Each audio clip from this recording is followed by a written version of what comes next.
Pas un jour ordinaire, mais un jalon divin dans l'histoire prophétique. Il y a 10 ans, le mercredi 25 mars 2015, une vision me fut révélée qui annonçait un événement céleste sans précédent. Un alignement rare, hors norme, de 7 planètes du système solaire, toutes positionnées du côté du soleil couchant, au jour d'une nouvelle lune. Cette vision prophétique, scellée dans le mystère du temps, indiquait clairement l'introduction finale du bulle, attraction ministérielle de l'esprit, marquant ou qui doit marquer la dernière visitation céleste du Seigneur à l'égard de l'épouse de Christ et la réalisation complète des événements prophétisés dans l'Apocalypse. Or, cette vision ne se limitait pas à un simple phénomène astronomique. N'oublions pas que derrière chaque signe, il y a une voix. Elle était un signal divin lié à l'ouverture d'un sceau non ouvert, non divulgué. Elle annonçait l'approche finale d'une réalisation en cours du programme de Dieu. Ce qui doit résonner aux oreilles des élus pour pouvoir faire vivifier la foi d'un peuple prophétiquement conduit par l'Esprit. Et voici que ce jour du 28 février 2025, le ciel s'aligne en parfaite harmonie avec cette prophétie. Car nous assistons à l'alignement, une des toutes premières fois, des 7 planètes, un signe céleste majeur, confirmant l'entrée dans l'heure de la manifestation prophétique finale. Dieu, avant de réaliser quelque chose ou lorsqu'il réalise quelque chose ici-bas sur la terre, notre attention est dirigée vers le ciel. Les signes célestes parlent souvent des choses qui doivent avoir lieu sur terre, en faisant référence à l'époque de l'avènement du Messie, à ce qui se passait en ce moment-là. Vous voyez ça? Lorsque Dieu suscite quelque chose ou fait quelque chose de très important sur la terre, le ciel en rend témoignage, on proclame ses merveilles.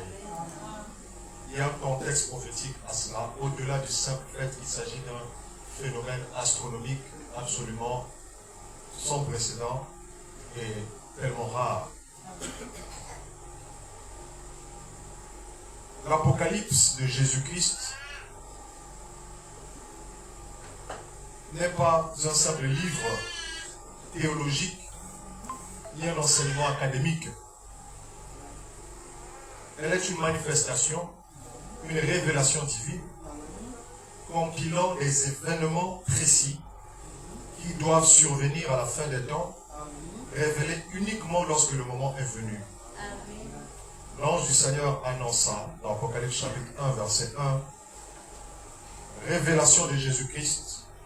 Dieu lui a fait cette révélation pour mettre sous les yeux de ses serviteurs les événements qui doivent arriver bientôt.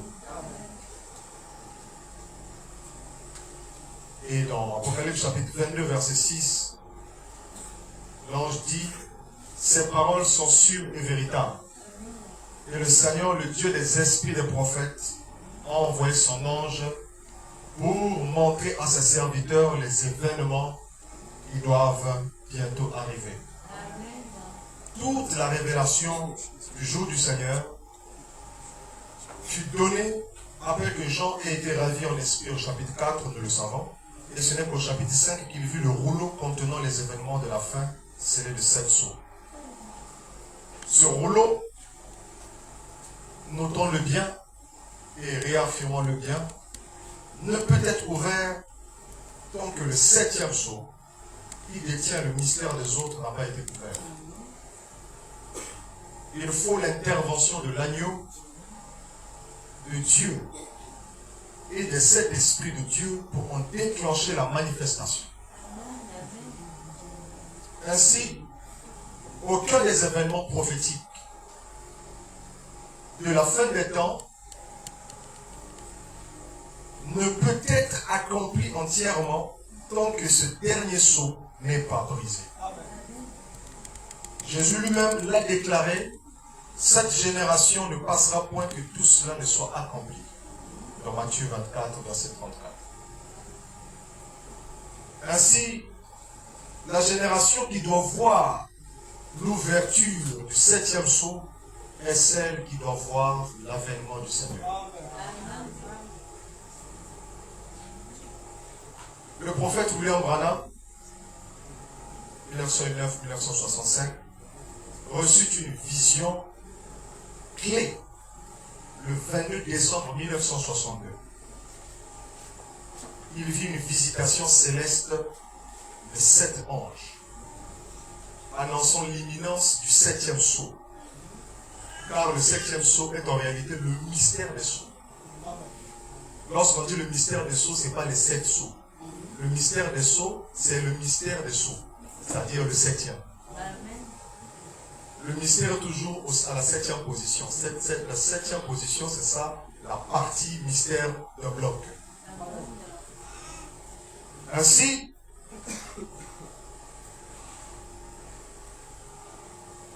dans son message, Monsieur Est le signe de la fin, il déclara 7 constellations d'anges.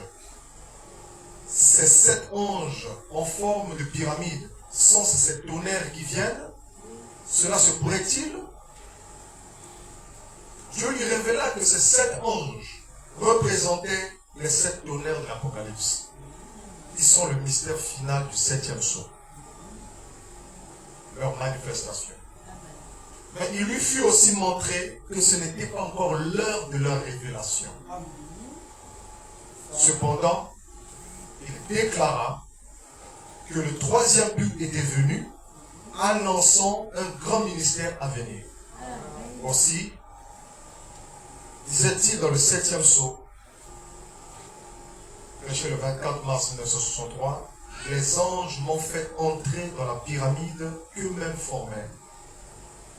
Les mystères de Dieu qui ne sont connus qu'à eux. Mais pourtant, dit-il, je n'ai reçu aucune interprétation sur cela.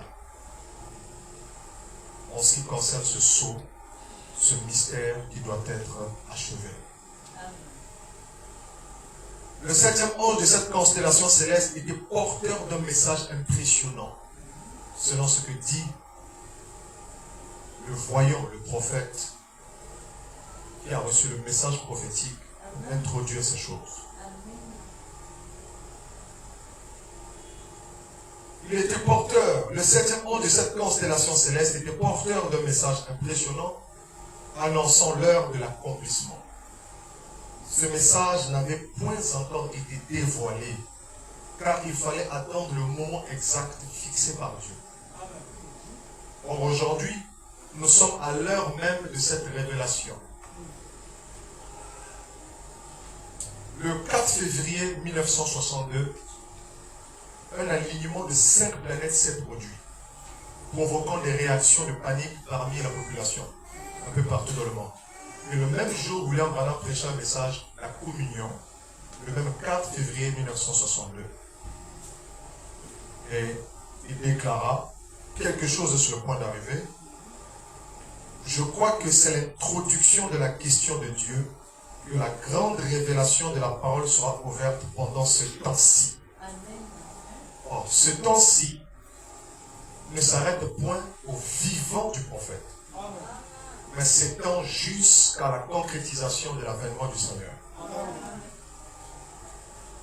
Or, cet alignement de 1962 précéda de 10 mois la vision des 7 anges qu'il reçut le 22 décembre de la même année, en 1962. Aujourd'hui, en 2025, nous assistons à un alignement encore plus grand, celui de 7 planètes, correspondant à l'accomplissement d'une révélation que le Seigneur nous a humblement transmise le 22 janvier 2018 au sujet du cycle d'événements qui devait pour nous être des signes que la saison dans laquelle nous parvenons est réellement la saison finale. Si l'alignement de 1962 précédant une visitation prophétique marquant une annonce divine, alors que devons-nous attendre maintenant, alors même qu'a lieu l'alignement de 7 planètes? 5 était le chiffre de la grâce, mais 7 est le chiffre de la perfection.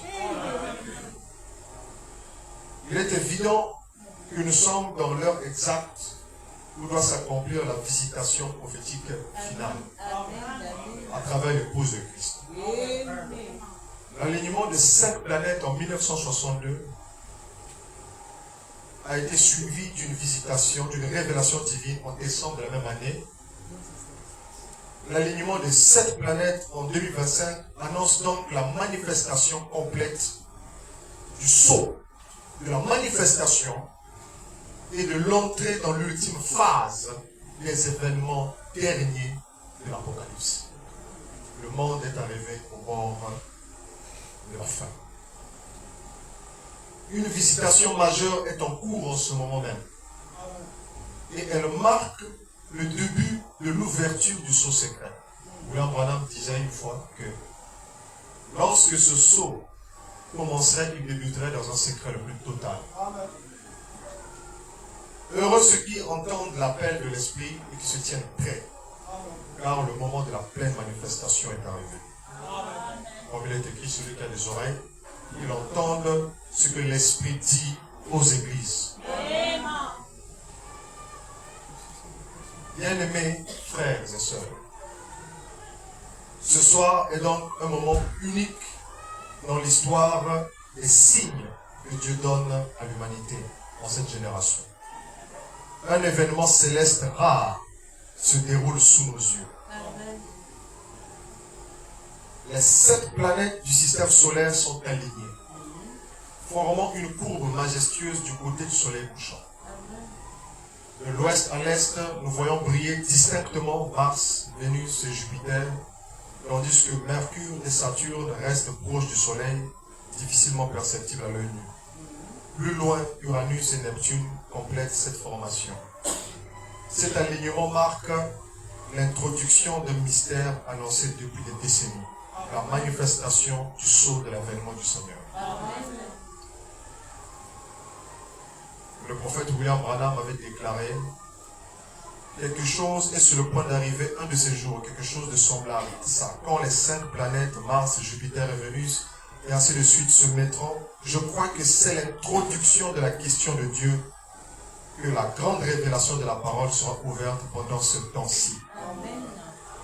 Voyons donc, car cela est associé à un plan divin qui échappe souvent à la connaissance des hommes. Il le disait, comme je le répète encore, le 4 février 1962, alors qu'il y avait ce jour-là, le même jour, il le disait, avait lieu un alignement de 5 planètes. Et l'alignement de 5 planètes était un signe à la grande révélation, à l'introduction de la question de Dieu, que la grande révélation de la parole serait ouverte pendant ce temps-ci. Pendant ce temps-ci, un temps qui n'est pas terminé, un temps qui est celui de l'avènement du Seigneur. En 1962, un alignement de 5 planètes avait suscité des craintes. Et 10 mois plus tard, William Branham reçut la vision prophétique des 7 anges lui portant la révélation du mystère des sceaux. La révélation du mystère des sceaux lui a été présentée sous la forme d'une vision.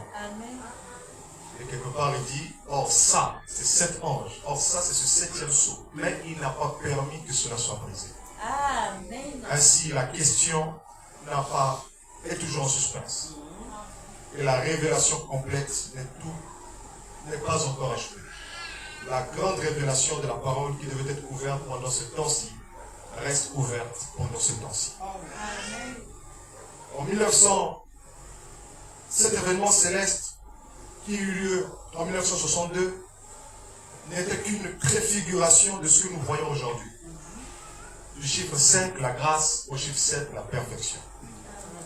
Depuis 2018, les alignements progressifs ont été observés. Après, bien sûr, cette vision que le Seigneur humblement nous a accordée depuis le 25 mars 2015.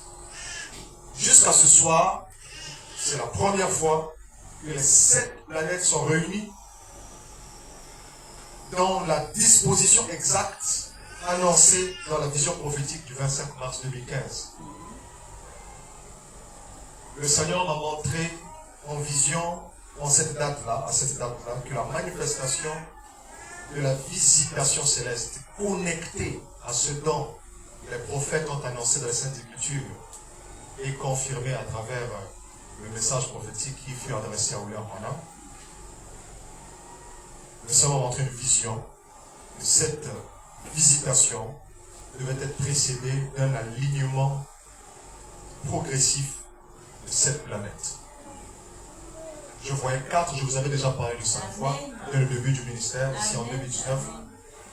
Il y avait 4 d'abord, ensuite il y avait 5, ensuite il y avait 6, et enfin il y avait 7 planètes, avec une 8e qui était trop lointaine. N'est-ce pas? Ce soir, cet alignement est parfaitement visible avec Vénus, Jupiter et Mars brillant dans le ciel occidental. Mais la vision ne s'arrêtait pas là. Après cet alignement, des astres rouges sont apparus, comme des lunes de sang. Et le soleil était devenu obscur. Ensuite, une vision divine s'est manifestée sous la forme de nuées ardentes. Il lançait des flammes de feu sur la terre. Et je voyais la visitation du Seigneur. Et je voyais des flammes de feu qui tombaient du ciel. Et ces flammes de feu en question, je me précipitais pour aller, parce que ça tombait sur les toits des maisons, ça tombait sur la rue. Je pensais que ce feu-là, ça détruisait. Alors je courais pour éteindre le feu là, pour que les gens ne puissent pas périr par ces flammes. Alors en essayant de les éteindre, j'ai remarqué que ce feu ne détruisait pas. Alors ça parle d'un baptême de feu. Ça parle du tout dernier. Ça parle d'une Pentecôte. D'une visitation du feu. Qui doit recharger l'église. Parce que nous sommes au moment d'un compte à rebours pour le débat. Mais seulement c'était introduit par ces aliments planétaires en question. Et donc, cet alignement est parfaitement visible. Et comme j'ai mis cela en parallèle avec ce qui s'est passé du vivant du prophète, c'est pour que, vous savez, lui-même il a dit ce qui se passe dans ma vie, que ça vous serve d'exemple. Nous avons la clé de ce qui s'est passé en ce moment-là pour comprendre ce qui se passe aussi en ce moment-ci. Parce qu'après tout, c'est notre ancien. Amen. Amen, amen. Amen. Et nous continuons tout simplement à marcher sur la voie qui a été ouverte. Amen. Et donc, le chiffre 7, vous savez vous-même comme c'est omniprésent dans les Saintes Écritures. Les 7 jours de la création, Dieu acheva son œuvre et se reposa le 7e jour. On nous parle des 7 esprits de Dieu devant le trône. On nous parle des 7 trompettes et des 7 coupes du jugement. L'agneau aux 7 cornes, 7 yeux, qui sont les 7 esprits de Dieu. On nous parle des 7 tonnerres qui renferment la révélation ultime de la fin des temps pour l'Église. Ainsi, cet alignement de 7 planètes marque le début d'un temps nouveau. L'introduction de la révélation complète sous forme d'intelligence divine et de puissance. Amen. Comme annoncé par Jean le chapitre 16, verset 13 et par d'autres passages de l'Écriture. Nous sommes dans un temps où toutes les Écritures qui ont été confirmées sont données à l'épouse pour être accomplies. Amen. Là, Madame a déclaré, si le temps est venu pour que les 7 tonnerres soient révélés à l'Église, je ne sais pas. J'ai simplement déclaré ce que j'ai vu. Amen. En référence à cette vision. Et il dit, oh là là, quel moment. C'est un temps de réflexion sérieux et solennel. Si ce l'était à cette époque, alors, qu'en est-il en ce moment? Nous devons être dans une réflexion solennelle et respectueuse. Amen. Et nous sommes donc là, en ce moment, et nous ne devons pas perdre de vue ce pourquoi les apôtres, les prophètes de Christ jusqu'en ce jour ont combattu. Amen. Pour que nous puissions suivre les pas qui nous mènent dans le moment même de l'avènement l'avènement du Seigneur Jésus-Christ. Parce que le Saint-Esprit, c'est lui qui conduit l'Église pour nous introduire de l'autre côté. Et il le fait à travers le ministère qu'il a établi dans l'Église.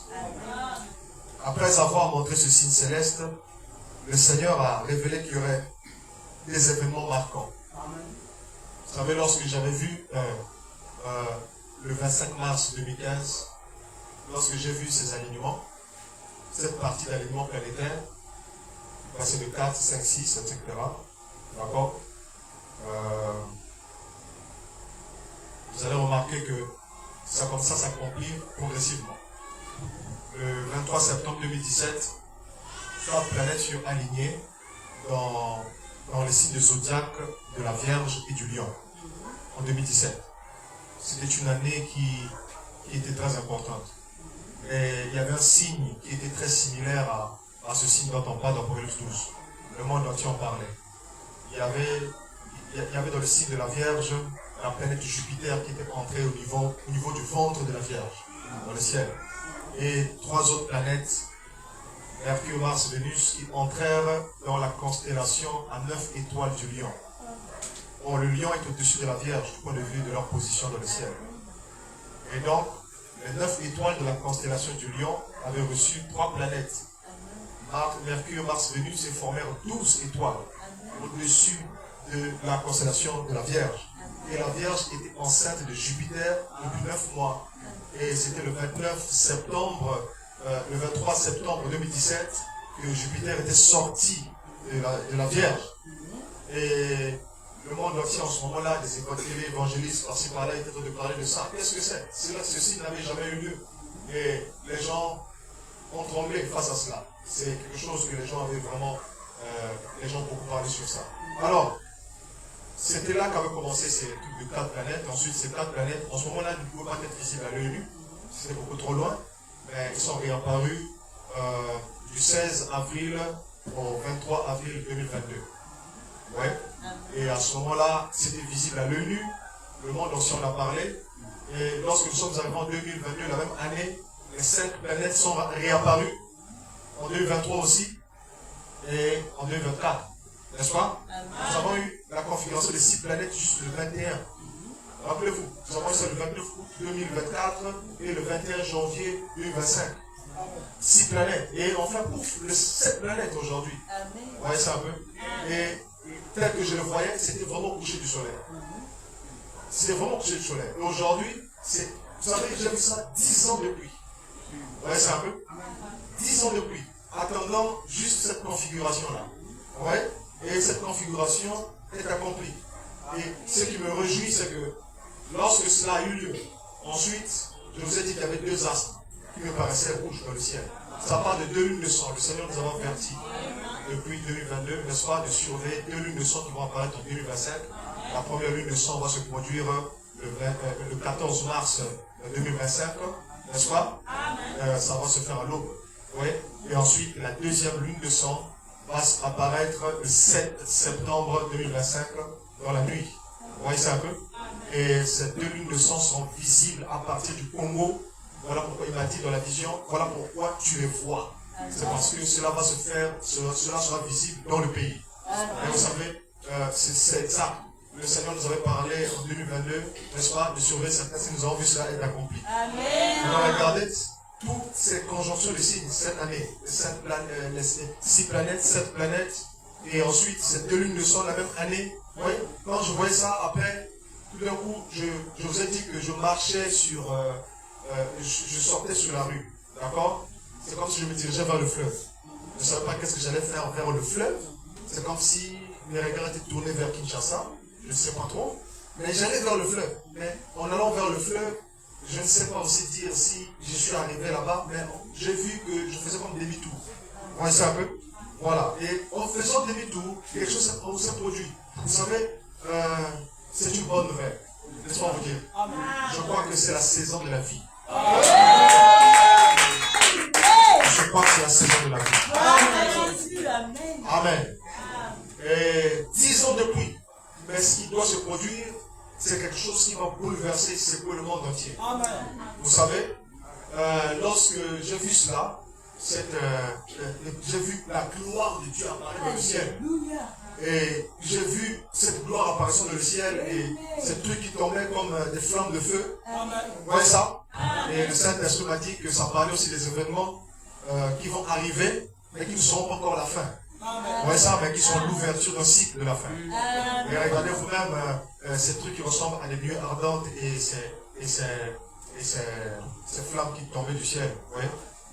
Joël a dit que je ferai apparaître des signes dans le ciel et sur la terre. Du sang, du feu et de colonnes de fumée.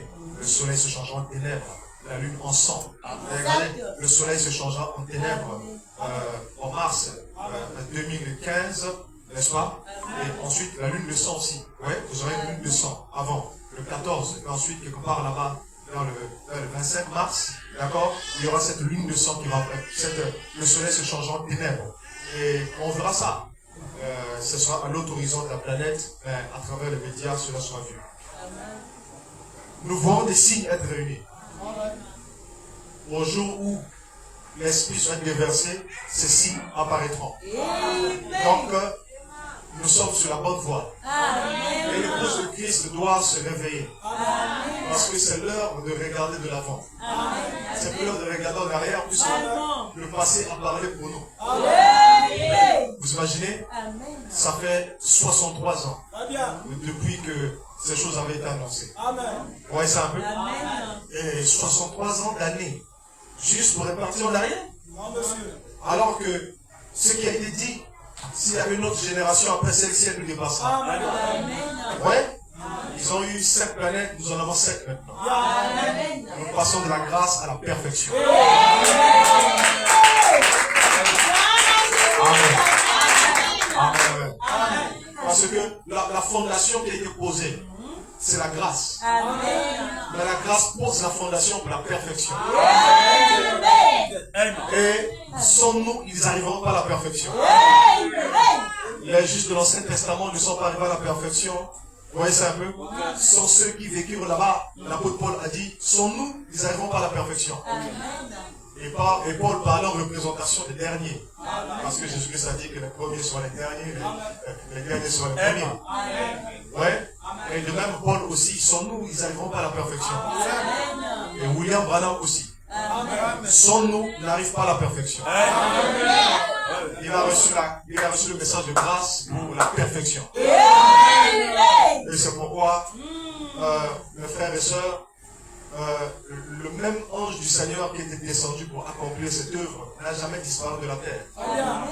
Et le message même du 7e sceau, qui est un message prophétique, je rappelle cela encore à l'église, qu'il fut dit à William Branham qu'il recevra un message qui sera le précurseur de la seconde venue du Seigneur. Il devait recevoir un message, un message. Ça veut dire que c'est un message spécifique, identifiable, repérable, innovable. Aujourd'hui, si on pose aux gens la question, c'est quoi ce message? Ils auront du mal à répondre à cette question. Mais si je posais la question à Jean-Baptiste, quel est ton message? Il répondra facilement. Jean-Baptiste d'eau et le Messie qui vient, voilà, je l'introduis. C'est aussi simple que ça. Je pose la question à un tel, quel est son message? Il dit, oh, le message c'est ceci. Mais posons-nous aujourd'hui la question, le message c'est quoi? On n'arrive pas à répondre. Parce qu'il nous faut résumer les années d'enseignement et essayer de repérer chaque brochure qui a été prêchée. Même il y a une partie de 1933 à 1946 qui n'a jamais été écrite. Vous voyez ça un peu? Et donc, juste là, mais juste quelque chose qu'il faut noter. Lorsque William Branham est arrivé proche d'entrer dans cette constellation, pour voir ces choses-là, il a dit qu'il n'avait que reçu un message de préparation toutes ces années. Ce n'était même pas ça le message qu'il avait été promis. Tu avais dit que tu recevras un message qui soit le précurseur, et jusqu'en 1962, tout ce qu'il prêchait n'était pas encore le message précurseur. Vous voyez ça un peu? C'est bien l'activité de Jésus-Christ, tout ça, c'est pas le message promis. Le baptême au nom de Jésus-Christ, c'est pas le message promis. C'est la vérité. C'est de la Bible. Et je crois que chaque homme de Dieu quelque part et qui est inspiré par le Saint-Esprit doit répéter les vérités fondamentales de la Bible. Ce n'est pas une nouvelle révélation, l'activité de Jésus-Christ. C'est de la Bible. Ce n'est pas. Vous voyez ça? C'est pourquoi il a dit qu'il y a autre chose. Ouais, ces choses-là sont nécessaires pour être ramenées à l'église. Mais attention, c'est pas ça la promesse. C'est un peu lorsque le peuple d'Israël quitte l'Égypte. Voilà. et arrive dans le désert et qui reçoivent les tables de la loi, ils s'imaginent que bon, c'est bon. Non, non, c'est pas ça la promesse. Voilà. Je reçois les tables de la loi, c'est toujours pas ça la promesse. Je reçois les grappes du pays promis, c'est toujours pas ça la promesse. La promesse est d'entrer dans le pays. Et ce qui est arrivé, voyez ça, au XXe siècle, c'était les grappes du pays. Les grappes du pays. C'était une grâce de Dieu. Parce que le moment n'était pas encore arrivé. Voilà pourquoi nous sommes nés. Pourquoi nous sommes nés avant? Nous sommes nés après. Ça veut dire qu'en ce moment-là, c'était prématuré. Voilà. C'est une grâce. On ne peut pas recevoir quelque chose comme ça. Le monde n'était pas prêt pour recevoir cela. Mais c'est comme ça. Dieu fait les choses de façon prématurée parfois. Pour avoir des élus à un moment donné. Vous voyez ça un peu? Ensuite, lorsque le temps de Dieu arrive, alors il se saisit des élus. Mais lorsque l'ange a dit à William Branham pour magasiner la nourriture, ce n'était pas pour faire ce que les gens font aujourd'hui. En réalité, s'il devait emmagasiner la nourriture, ouais, ça, c'est pour que la nourriture soit préparée. En réalité, la nourriture qu'emmagasinait Joseph, ce n'était pas la nourriture cuite. Voilà. C'était des graines. Voilà. Et on appelait ça la nourriture. Mais quand convenable, il fallait faire sortir ces graines. Or, c'était la nourriture, mais ce n'était pas la nourriture. Elles étaient la nourriture seulement si elles étaient préparées. Mais pourtant, c'est la nourriture. Mais emmagasinée. La nourriture emmagasinée n'est toujours pas la nourriture de l'heure. Ça est transformé sans nourriture de l'heure. C'est pourquoi aujourd'hui, amen, amen, dire que les gens doivent tout simplement écouter les bandes. Écoutez, voilà. C'est du banditisme. Voilà. Voilà le vrai nom qualificatif de ce mouvement. C'est le banditisme. Voilà. Ôter le ministère de l'esprit aux Éphésiens et donner son bande. C'est du banditisme. Je ne retirerai jamais ça pour rien au monde. C'est la vérité. Et je crois que nos frères à Jeffersonville vont se repentir pour ça. Ils vont se repentir. Ils reviendront sur le droit chemin. Il n'y a pas d'enlèvement comme ça. Il n'y a pas de résurrection comme ça. Non, non. L'épouse est liée par les chaînes qui ont lié l'église durant les âges. Il faut que Dieu suscite des hommes avec le feu pour briser ces liens. Parce que nous faisons face à des esprits religieux cette fois-ci. On a assez parlé de l'antichrist et il est rentré. On a assez parlé des démons et ils sont rentrés même. Ils se sont identifiés parfaitement aux gens. Vous voyez ça? On a assez parlé de la fausse doctrine et ils sont rentrés. C'est ça. Donc on a invoqué les démons des âges dénominationnels. On les a invoqués encore. On a fait comme toutes les autres nations. On s'est corrompu. Vous voyez ça un peu? Mais Dieu appelle des gens, des Josué, des Caleb. Josué et Caleb ont des regards fixés vers la terre promise. Ils prennent Dieu au mot. Ils ne se soucient pas, ils n'ont rien à faire avec le fait d'avoir été sortis d'Égypte. Ils voient toujours de l'avant. Nous sommes sortis de l'Égypte, c'est bien, mais qu'est-ce qui doit suivre? Mais la mentalité du peuple aujourd'hui doit être de regarder de l'avant. Mais si les gens ont peur de regarder de l'avant, c'est parce qu'ils ont peur d'oublier ce qui s'est passé. En réalité, il y a un lien entre l'avant et d'où vous êtes sortis. Le même ange qui est apparu à Moïse dans le buisson ardent et qui a dit ôte des souliers de tes pieds à Moïse, c'est le même qui est réapparu de l'avant à Josué pour lui dire la même chose. Ôte des souliers de tes pieds. Car le lieu où tu te tiens est saint. Les gens ont peur de regarder vers l'avenir parce qu'ils ne savent point. Mais ils font prendre confiance en Dieu. Ils ont confiance au rocher. Ainsi, j'ai toujours dit à toutes les personnes qui sont des autres groupes religieux, les frères des autres dénominations, je leur ai toujours dit que le message a été mal expliqué. Je ne prétends pas être celui qui va mieux expliquer ça aux gens, mais le message est simple. Il n'est pas une organisation, ce n'est pas des tabernacles, ce n'est pas des pasteurs du message. Le message est esprit et vie. Le message doit être des hommes. Si ce sont des lettres, alors là c'est une organisation.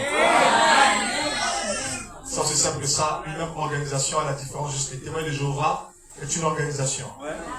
et ils vont vous répéter la même chose qu'ils ont depuis toujours. Mais si Dieu doit faire quelque chose et qu'il ne bouge pas un seul trait, vous savez, quand vous rencontrez le Seigneur, lorsque Dieu vient pour accomplir quelque chose d'important, et que la base même de votre compréhension de la parole ne bouge pas, vous n'avez pas rencontré Dieu. Et lorsque vous rencontrez Dieu, il y a commence à avoir un changement intérieur. Votre esprit tombe comme ça. Et la Bible dit que l'homme nouveau se renouvelle de la connaissance de celui qui l'a créé. Amen. Amen, amen. Et ça, c'est la vérité. Et c'est pourquoi William Branham, oui, un message lui avait été promis. En 1933, il avait 24 ans. La plupart des personnes qui aujourd'hui se revendiquent être des disciples acharnés de William Branham ne l'auraient même pas cru en le voyant à cet âge-là. Les choses étaient simples. Les choses n'étaient pas spectaculaires. Mais aujourd'hui, les gens croient après que la personne ne soit plus. Cette fois, Dieu ne considère pas tout ça. À moins qu'il vous mette à l'épreuve dans votre temps présent. Si vous ne croyez pas la vérité de la parole de Dieu, comment pourrez-vous croire si vous étiez là? C'est ça le problème. Et donc, à 24 ans, en train de baptiser, et peu importe comment est-ce que les gens peuvent essayer d'interpréter ça de gauche et de droite pour dire que cette condition n'a pas existé, elle a existé. Amen. Et Dieu a confirmé cela. La commission, c'était que de la même manière que Jean-Baptiste a été envoyé pour être le précurseur de ma première venue, je t'envoie avec un message qui sera le précurseur. Jean-Baptiste, je l'ai envoyé pour être le précurseur. Mais toi, c'est ton message qui sera comme Jean-Baptiste, le précurseur. C'est pas toi, c'est le message. Et il a attendu ce message toute sa vie. Il a dit, je me suis interrogé sur ce mystère toute ma vie. Il a dit, c'est ce 7e saut, toujours impressionnant. Il a reçu le message. A-t-il été ouvert? Non. Il a reçu la sémence du message. Il soit développé dans l'épouse. Et il a reçu le ministère de la sémence. Pour confirmer la sémence. Mais la sémence n'accomplit pas son fruit de son vivant. Et chaque sémence doit se reproduire selon son espèce. En réalité, lorsqu'il reçoit le message, la Bible dit que lorsqu'il y aura un prophète au milieu de vous, je me révélerai à lui par une vision ou par un songe. Et lorsque Dieu révèle la parole au prophète, il le révèle par la vision.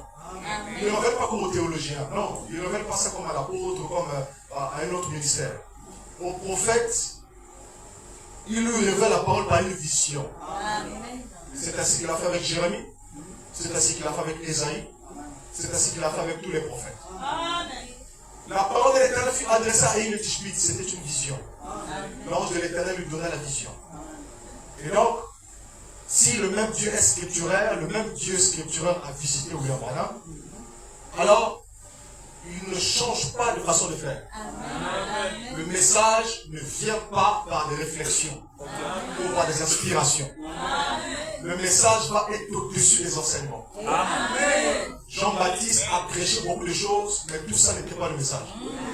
Mais le message était précisément une chose. Celui qui m'a envoyé dans le désert m'a dit, celui sur qui tu verras l'Esprit descendre. Vous voyez ça? Un message précis et spécifique qui facilite la tâche aux disciples pour reconnaître ça. Si on a du mal d'identifier la chose et qu'on parle de façon aérienne, d'accord?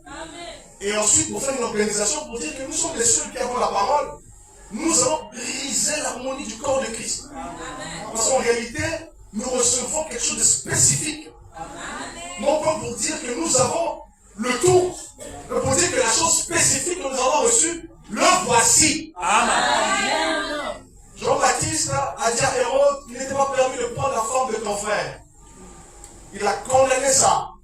Mais pourtant, le pharisien aussi pouvait faire la même chose. Ce n'était pas une nouvelle révélation. Jean-Baptiste disait aux gens d'aller remettre ce que vous avez volé. Ça, un homme de bon sens pouvait prêcher ça à cette époque-là. Ce n'était pas ça la révélation. C'était bon, mais c'était prêché avec une inspiration particulière. Attention. Amen, amen. Mais c'était toujours pas ça. Alors qu'est-ce que c'était? Amen. Les gens, lorsqu'ils ont souvent suivi le prophète, non, ils ont peut-être remarqué qu'à chaque fois il essaie toujours d'étendre la chose qui devait être accomplie dans l'avenir. En réalité, j'aimerais juste vous dire, et vous devez le constater, que tout le message de William Branham est conjugué au futur.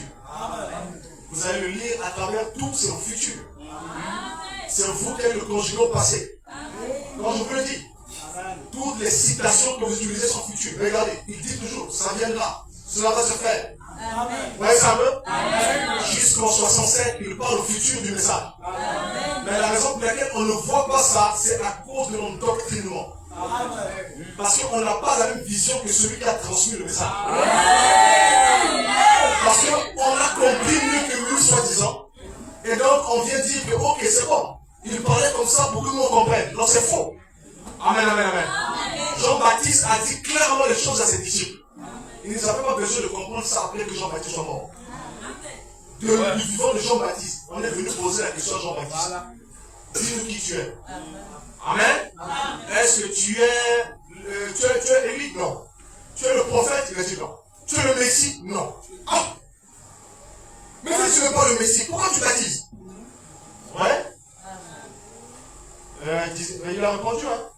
Parce que beaucoup de gens disent ceci. Que non, un vrai prophète de Dieu se cache. Mais en vérité, je vous dis, un vrai prophète de Dieu dont l'identité a été révélée ne se cache pas. Amen. Parce que Jean-Baptiste nous a clairement dit, écoutez-moi bien, hein, et vous allez dire ceci à ceux que vous envoyez. Je suis la voix de celui qui crie dans le désert. Apprends-moi l'essayer. Je suis Ésaïe 40, verset 3. Amen. Amen. Il n'a pas eu besoin de se cacher. Il a dit ça comme ça parce que cela lui était révélé. Pas de doute sur ça. Amen. Jésus-Christ a dit aux pharisiens, pourquoi vous voulez me condamner sur des choses que je dis déjà tous les jours dans le temple, par-ci par-là. On a posé la question, dis-nous qui es-tu? Il a dit, je suis le Christ. Tu l'as dit, je le suis. D'ailleurs, désormais, le Fils de l'homme assis à la droite du Père, celui du ciel. Montrez-moi un seul passage biblique où un fils de Dieu s'est caché dans son identité. Non, monsieur. Lorsque l'identité est cachée, ça veut dire que le son n'est pas brisé. Là, madame a dit quelque part, cela ne m'a pas été révélé. Vous voyez ça un peu? C'est pourquoi il a parlé tel qu'il a parlé. Mais il en avait le ministère. Le ministère, il avait l'onction. L'onction, l'esprit, la puissance d'Élie. C'était identifié avec lui. Amen. Mais c'est comme Marie. Marie porte quelque chose pour que Jésus se développe après. Hein? Or, Marie reçoit la sémence se développe en Marie. Mais attention, après, l'enfant va se détacher de la mère. On va couper le cordon ombilical. Vous voyez ça un peu? Le problème, c'est que l'enfant Jésus aujourd'hui veut seulement rester dans Marie. Ne veut pas qu'on coupe le cordon ombilical. Marie, mais jusqu'à quand? Or, l'épouse est plus que quelqu'un qui écoute l'instruction. L'épouse, c'est le ministère du dernier jour. Alors, madame a dit qu'il y a une épouse qui doit entrer en scène. Et elle a identifié cette épouse en Malachie 4. Si le ministère de l'épouse est différent de ça, alors vous n'êtes pas l'épouse. Alors, ça, c'est la vérité. Non, ça, c'est la vérité. Si le ministère de l'épouse est séparé du ministère de Malachie 4, vous ne savez pas de quoi vous parlez. L'épouse, c'est ça même, le terrain d'action. Les acteurs dans les derniers jours. Là, on va dire ceci. Amen, amen. Que la Vierge en question parle de ceux par lesquels Christ ou Dieu va accomplir tout ce qu'il a promis dans sa parole. Tout ce qu'il a promis dans sa parole. Nous avons une responsabilité. Celui de prendre un message qui a été déformé. Amen. De le faire revivre. De le communiquer tel que la source de l'inspiration l'a communiqué. Parce que vous n'avez pas mieux compris le message que celui qui l'a transmis. S'il vous dit que ceci n'est pas ouvert, c'est pas ouvert. Si tu veux me dire que c'est ouvert, c'est toi-même qui le dis. L'ange a dit ne pas aller plus loin que ça ici. Ceci n'est pas ouvert. Ce n'est pas encore l'heure. Attendez, vous vous dites, nous on l'a compris. Vous avez compris quoi? Tout ce qui est contraire au ainsi dit le Seigneur. La raison même pour laquelle je prêche ce message ce soir, le 24 mars 1963, dit madame, c'est que les 7 anges m'ont ramené pour ce message ce soir. Amen. Il dit qu'il s'agit de ce 7e psaume. Il dit que c'est étrange. C'est sur un message impressionnant. Mais il n'a pas permis que ça soit brisé. Et avant de prêcher ce message, donc question-réponse sur les sauts et de clôture, dès qu'il passe, il prêche sur les 6 premiers sauts, question-réponse sur les sauts, c'est une clôture. Et il dit ceci, attention, je vous donne l'avertissement sur le message que je vais prêcher ce soir. N'allez pas interpréter ça. Gardez ce message-là tout simple. Ouais, et ensuite, il a averti, il y aura des ismes qui vont se produire. C'est ce que nous voyons aujourd'hui. Parce que chacun essaie d'interpréter ça par la théologie. On n'interprète pas ça par la tête. Voilà. Ce qui est venu par une révélation prophétique ne peut pas être interprété par une intelligence. Mes frères, nous avons besoin du même Dieu. Amen. Et c'est vrai, aujourd'hui, c'est triste. Si les gens pensent que le message est venu pour former une organisation qu'on va appeler Église du message. Oui, l'Église du message, comme étant l'Église du message, c'est une forme d'organisation. D'accord? Parce que quand on va te demander de quelle église tu es, je suis de l'église du message du temps de la fin. En réalité, William Branham n'aurait pas voulu que tu parles comme ça. Amen. Ça, c'est la vérité. Mais toi, tu crois que quand tu dis ça, tu es spécial. N'est-ce pas? Mais il a dit, ne cherchez pas à vous différencier des autres. Continuez la marche tout simplement. Menez les bonnes vies chrétiennes. Ne faites pas des ismes. Mais ils ont fait des ismes. Ils ont échoué. Et c'est pourquoi Dieu doit réveiller l'épouse. Qu'elle ne tombe pas dans les ismes. Vous voyez ça? Qu'elle puisse monter plus haut. Et saisir la main cachée de sa saison. Parce qu'il y a une onction cachée et une main cachée. Cachée dans la 3e partie du tabernacle. Amen. La 3e partie du tabernacle, le débir, le lieu très saint. Cette partie, souvenez-vous, à l'époque de Moïse, était fermée au peuple. Et ça a été aussi fermé du vivant de William Branham. Seul William Branham est entré là-bas. Vous voyez ça? Oui, oui, il est entré là-bas une seule fois. Et il est parti. C'était fermé. Mais ce 3e plus d'autres, il dit que vous ne saurez rien à ce sujet. Jusqu'à ce que le temps arrive. Il dit que c'est tellement secret. Amen, amen. Ça veut dire qu'on a le tabernacle, mais là-bas, on n'a pas accès. Mais à quel moment nous allons y entrer? Il faut que le même Dieu revienne. Le même Dieu de Moïse est revenu à l'époque de Christ pour ouvrir le chemin pour ça. Alors, si quelqu'un ferait son chemin pour entrer là-bas, c'est son problème. Mais c'est Dieu qui doit nous faire entrer. Et il nous fait entrer par l'esprit. Par le moyen. Les gens disent qu'aujourd'hui, nous ne pouvons plus avoir de révélation. Bon, il y a trop de fausses révélations. Bien sûr, il faut qu'il y en ait des fausses. Mais ce qui est vrai, c'est qu'un fils de Dieu est ouvert à entendre chaque parole de Dieu. Le Saint-Esprit parle jusqu'en ce jour. Ça veut dire que le Saint-Esprit parle jusqu'en ce jour. Et le message qui est venu était le 7e psaume non ouvert. On a reçu un message non interprété. Un message non ouvert. Une lettre non déchirée. Un carton non ouvert. Maintenant tu peux rester et dire, nous avons le message du jour, ça énerve Dieu. Il faut ouvrir ce carton. Parce que si tu n'ouvres pas ce carton, tu n'as rien reçu. En réalité, celui qui fait le transfert de courrier n'a pas ouvert le courrier. Il a été le dépositaire du courrier. Mais cela ne m'a pas été ouvert parce que ce n'est pas à lui, c'est à l'épouse.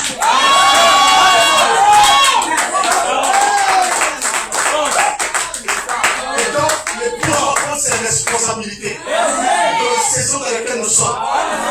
J'ai reçu un courrier, je vais ouvrir ça. Celui qui m'a prendre ce courrier m'a dit que je n'ai pas pu ouvrir ça. Je n'ai pas pu interpréter ça. C'est parce qu'on l'homme est connu. Je n'ai pas pu. Il a dit que ce n'est pas brisé. Attendez au moment où il viendra vous chercher. Au moment où l'épouse doit être prise. L'épouse va ouvrir sa lettre. Donc, vous voyez ça? Les gens parlent de lettre ouverte. La lettre n'a jamais été ouverte. Ça, c'est la vérité. Nous avons reçu l'enveloppe. Amen, amen. Et l'enveloppe n'a pas été ouverte que par préfiguration, par représentation. C'est pourquoi, frère, lorsqu'il a reçu cette vision du signe de cet ange, toute la révélation était là. Il est rentré dans cette constellation. Il dit, je n'ai rien entendu dedans. Mais il est rentré. Parce que quand il entre, il dit qu'il en a le ministère. Il est le dépositaire de quelque chose. Il est rentré dans la constellation, mais il dit que je n'ai rien entendu. À l'intérieur. Vous voyez ça un peu? Et ensuite, il a cherché à savoir ce que ça voulait dire cette vision du 22 décembre 1962. Là, on est passé en janvier 1963. Il est parti à Tucson, là-bas. Il a demandé, Seigneur, qu'est-ce que ça veut dire? Est-ce que ça veut dire que je vais mourir? Ça veut dire quoi cette vision que j'ai eue là? C'est pourquoi cette vision, je vois ces anges qui sont venus. Il y avait une déflagration, ensuite ces anges sont venus. Et je me suis retrouvé au milieu de... Mais ils n'ont rien dit. Oui, ils venaient de l'éternité, mais ils n'ont rien dit. Qu'est-ce que c'est? Et donc, vous savez, tout d'un coup, pendant qu'il priait, il a regardé dans sa main, il y avait une épée. Et la voix dit, c'est l'épée du roi. Ce ne sont pas l'épée de roi, mais l'épée du roi. Donc, la signification de la vision, c'est que c'est la parole de Dieu. C'est l'épée. Maintenant, l'épée là, il dit que c'est le troisième but. Et dans le 7e jour, il dit que cela approche. C'est bien de se réjouir. Il a reçu l'épée. Il a reçu l'épée. Mais l'homme qui a reçu l'épée là, il dit que ça approche. Il a reçu l'épée, mais l'épée, il dit que l'épée là, c'est le troisième but. Il dit que le troisième but là approche. Maintenant, comme vous voulez faire des débats de citation, vous allez dire encore, vous allez venir faire un débat avec William Branham encore. Mais tu as dit ici que le troisième but, c'est l'ouverture de la parole. Ce sont les sceaux. Vous voyez ça? C'est le mystère des sceaux. En réalité, oui. C'est vrai. Et que le troisième but, c'est l'ouverture de la parole. C'est l'ouverture des sceaux. Mais puis-je vous poser une question? D'accord? Qu'est-ce qui ouvre réellement les sceaux? C'est le 7e sceau. C'est-à-dire que ce que vous avez n'est que potentiel. Voilà. En réalité, le 7e sceau, là, c'est que ça s'ouvre. Oui, ça, tout ça s'ouvre. Voilà. Si ça s'ouvre encore, nous n'avons que la chose potentielle. Nous sommes en route vers le pays promis. Il nous a pas fait là-bas. Il n'a pas mis un terme au mystère. C'est faux. C'est faux. À la lumière du 7e soir, ce que l'ange a dit, il n'est pas le messager qui met un terme au mystère. Le mystère de Dieu, c'est le 7e soir. Il a présenté cela. Il a présenté cela. Mais ce n'est pas lui qui ouvre ça. C'est dans l'épouse que ça se produit. En réalité, lorsque ceci doit être ouvert, Jésus-Christ lui a dit, cette génération ne passera pas. C'est vrai. J'étais un grand évangéliste moi aussi. Je prêchais la parole de Dieu. Et les frères qui sont venus me voir, même les païens qui m'ont dit, écoute frère Joseph, tu es en train de me dire que William Branham est Malachie chapitre 4, verset 5 à 6. Oui, c'est vrai. Il était Malachie 4, 5 à 6. L'esprit d'Élie et la puissance d'Élie étaient sur lui. Mais attention, jusqu'en 1965, William Branham continue à dire que c'est l'approche. Et d'ailleurs, il dit dans mariage et divorce. Que sont ces promesses qui sont accomplies sur ces derniers jours? Si c'est l'Apocalypse 10, si c'est Malachie 4, si c'est Luc 17, 30. Et puis il dit, puis-je vous dire quelque chose? Cela a posé la fondation pour cet homme lorsqu'il vient.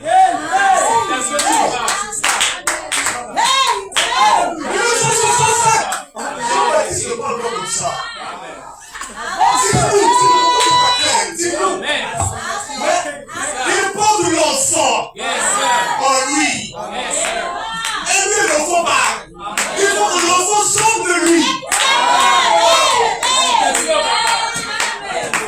Il faut que l'enfant sorte de lui. Et toi, tu es membre de cet enfant. Tu es membre de ce corps. Il a été porteur d'une sémence spirituelle. Il a dit que dans ces derniers jours, tu susciteras une sémence royale d'Abraham. Il dit que cela doit arriver dans ces derniers jours. Il dit que la Bible a promis ça. C'est clair. Il doit y avoir une sémence royale d'Abraham. Elle sera, cette sémence sera l'épouse royale. Amen, amen, amen. L'époux royal. N'est-ce pas? Et lorsqu'il dit ça, qu'est-ce qu'il dit encore? Amen, amen. Il dit que ce ne sera pas une sémence naturelle. Amen. Pas une sémence naturelle, mais une sémence spirituelle. Il dit qu'elle entrera en scène dans les derniers jours. Le temps et le lieu est un endroit qui lui était promis. Il dit ça tu t'imagines? Est-ce que quelqu'un va parler comme ça? Donc aujourd'hui, cette écriture est accomplie. Non, monsieur. Les frères qui sont venus me dire, oh mes frères, attention, mais il leur dit quelque part d'aujourd'hui, cette écriture est accomplie, que la cigarette est accomplie. Non, tu n'as pas bien lu. Tu n'as pas bien lu. Quand il parle de ça, il dit la commission qui lui a été donnée. Là-bas, de la même manière que Jean-Baptiste a été envoyé pour être le précurseur de ma seconde venue, je t'envoie avec un message qui soit le précurseur de ma seconde venue. Cette commission qui a été donnée depuis des années là est accomplie. Allez-y, ça vous-même. N'attendez pas qu'on vienne vous pêcher ça. C'est clair. Amen. Parce que tu seras choqué lorsque tu vas lire dans la parole parler de la séance originale. Voilà. Amen, amen, que Malachie 4 n'est pas accompli. Amen. Et là, il dit en 1962, à la 30e année de son ministère. Tu seras troublé, tu seras choqué. Voilà. Mais pourquoi parler ici comme ça? Non. Le problème, c'est que les gens ne comprennent pas qu'il y a un développement dans cet art. S'il vous plaît, amen, amen. Cet homme était le plus grand prophète qui a foulé la terre jusqu'à présent. Il était revêtu de l'esprit la puissance terrible. Est-ce que quelqu'un comprend ça? Amen, amen. Mais seulement pour porter cela à la naissance. Vous voyez ça? Maintenant, si vous appliquez ça à William Branham, Malachie 4 a faussé. Parce que Élie, amen, amen, ne peut pas disparaître avant la fin du Seigneur. Ah oui. Est-ce que tu dis qu'il était Malachie 4? Aussi. Il avait l'esprit de la puissance d'Élie. Mais attention. Amen, amen, amen. Mais attention. Prenez toute la parole. Vous avez seulement pris le côté Élie. Vous n'avez pas pris le côté qui chicote là-bas.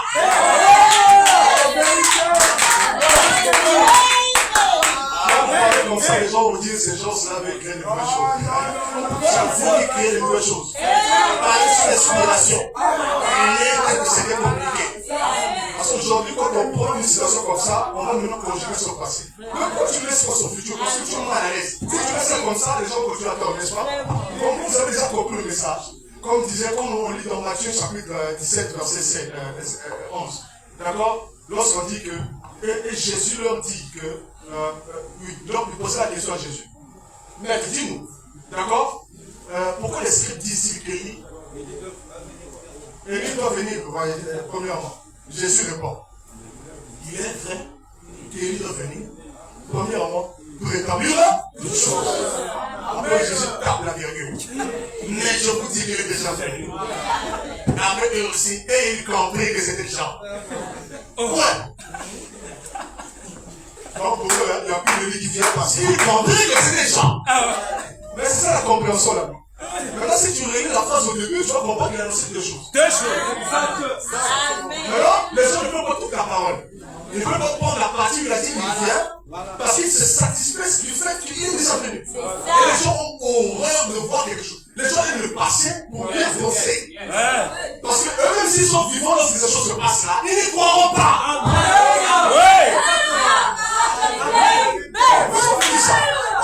Pourquoi les gens qui croient en Jésus aujourd'hui, pourquoi que tout cela n'est pas s'ils étaient à l'époque de Jésus? Non. C'est clair. Amen. Non. Jean-Baptiste exerçait un ministère à cette époque-là, ses disciples croyaient que c'est lui le Messie.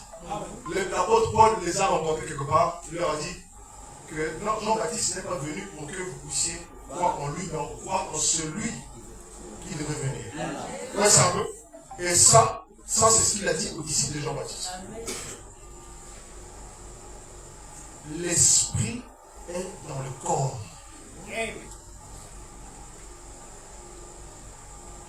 Il y a une métamorphose qui se produit dans l'épouse de Christ.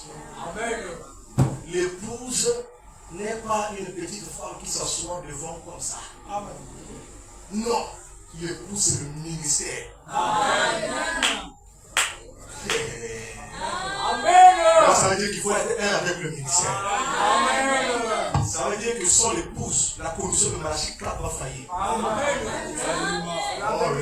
Vous appliquez ça aux Jean-Baptiste, vous appliquez ça aux autres. Applique le remède que tu appliques aux malades de toi-même.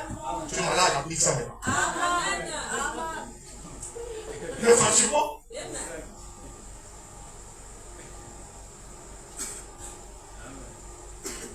Amen.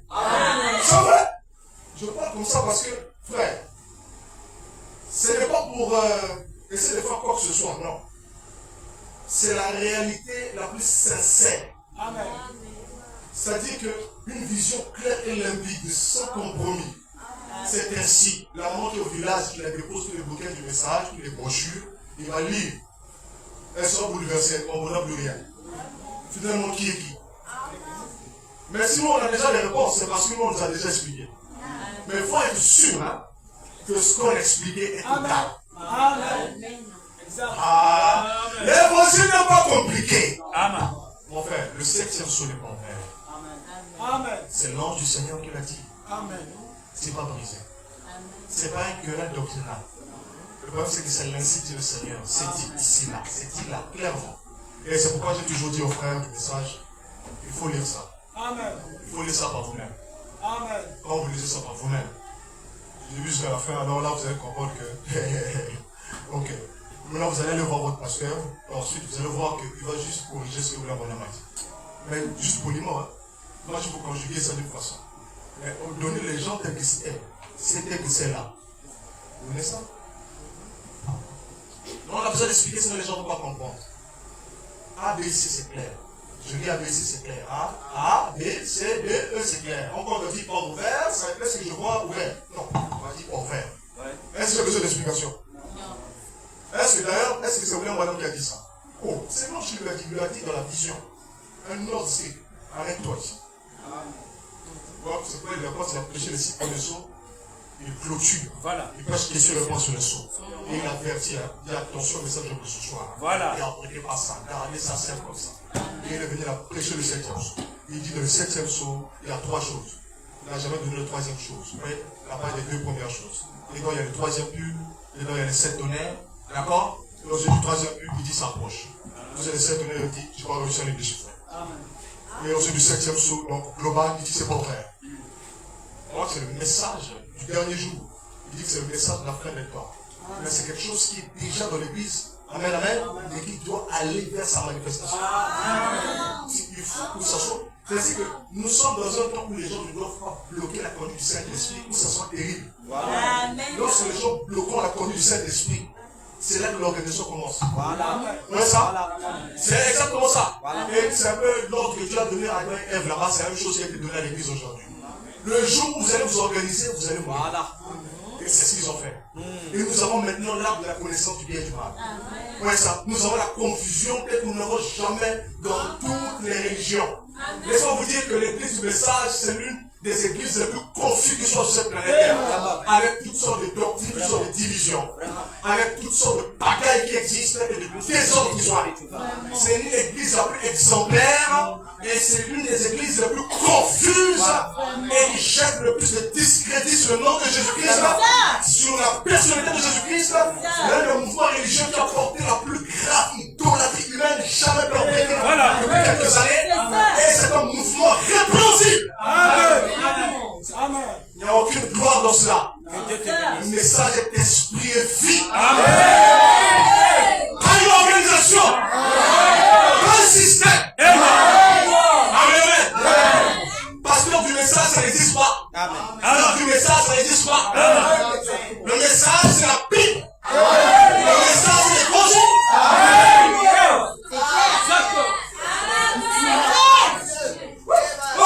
Dès que tu dis je suis pasteur du message, ça veut dire que tu n'es plus pasteur aussi pour les catholiques, pour les protestants. Donc tu es pasteur du message. Pitié Seigneur. Non, je ne condamne pas ça. C'est juste la forme dont cela se présente. Et c'est pourquoi il y a... Nous avons dit que la dénomination a élevé les barrières. De telle sorte qu'il n'y a plus qu'on le pense. Est-ce que vous pensez qu'à l'époque de William Branham, s'il était comme les gens sont aujourd'hui, son ministère aurait du succès comme ça? Hein? Si Dieu t'envoie quelque chose de grand, dès que tu mets des barrières là, ça va étouffer. Ça va étouffer. Hein?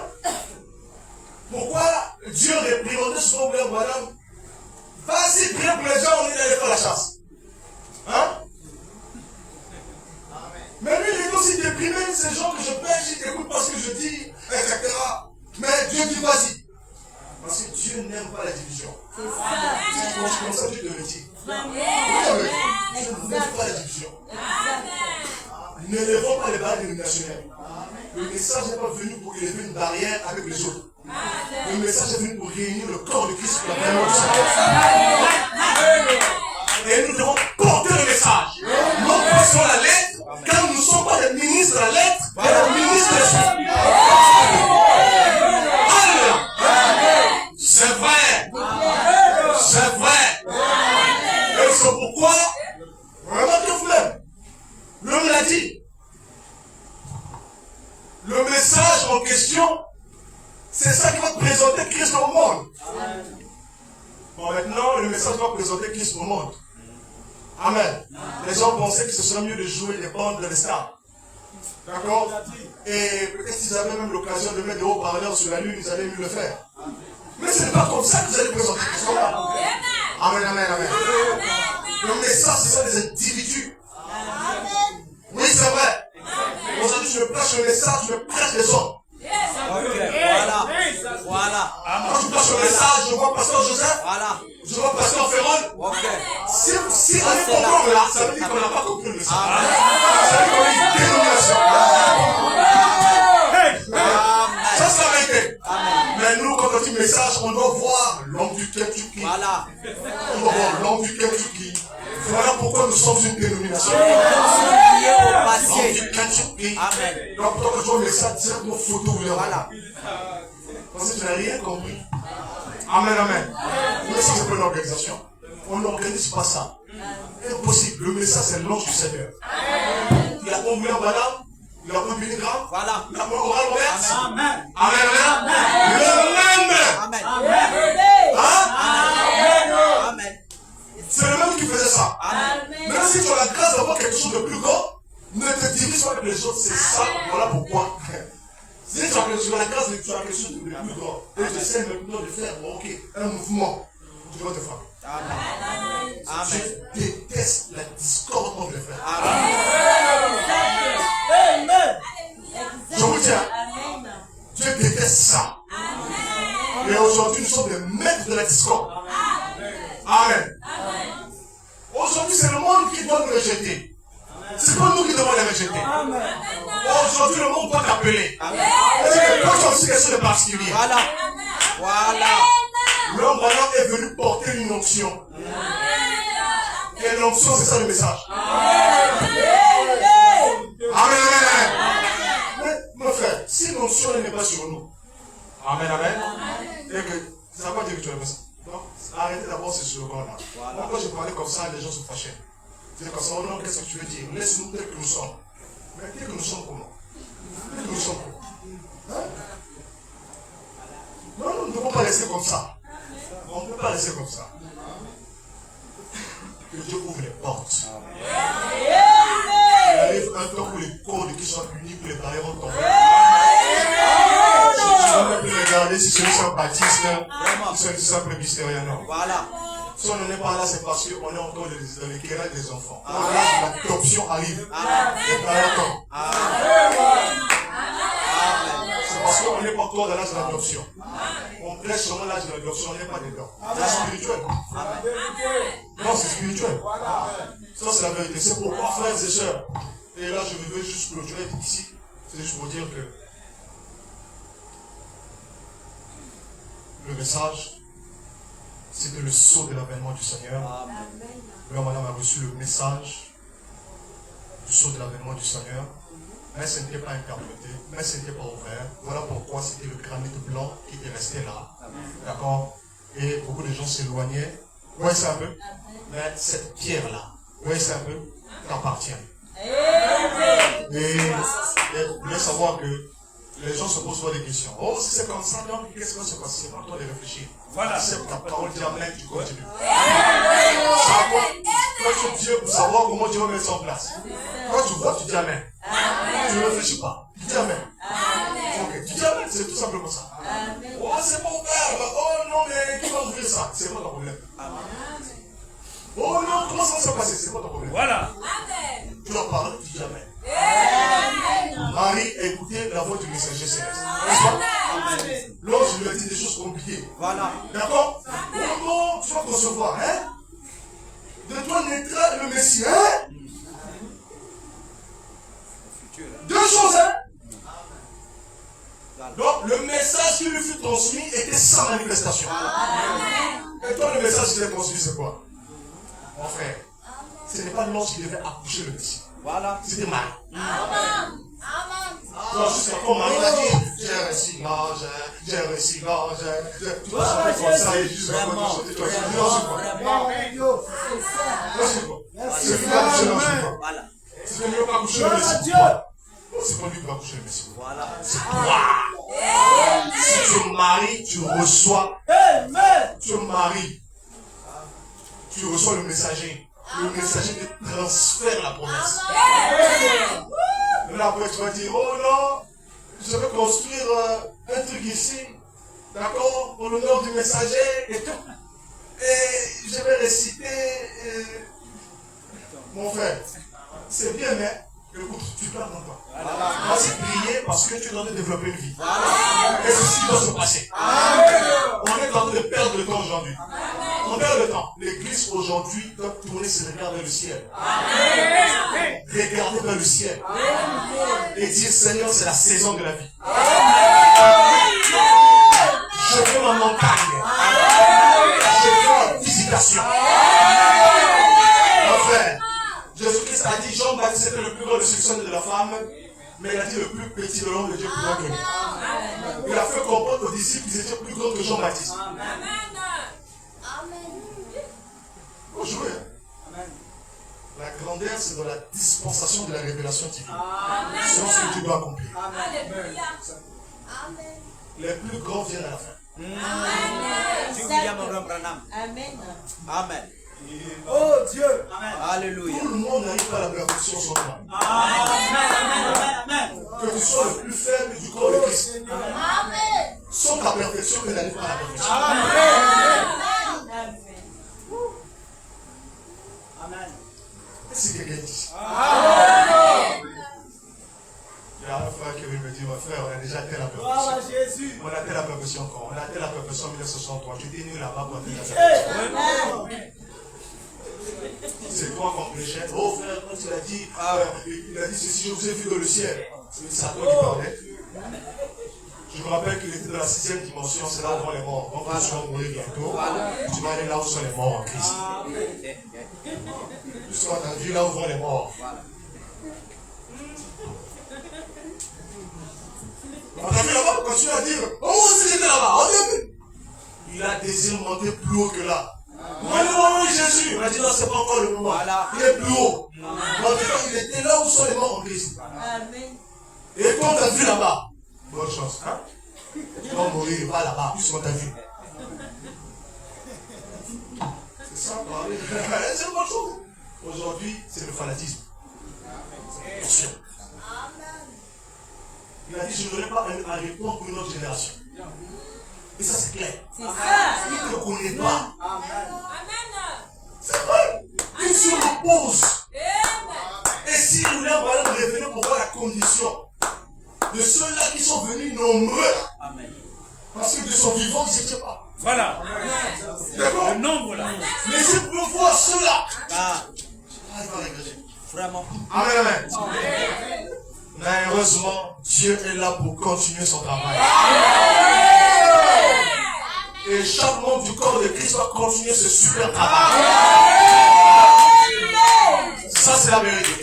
Si vous voulez, madame, revenez voir cette génération. Amen, amen.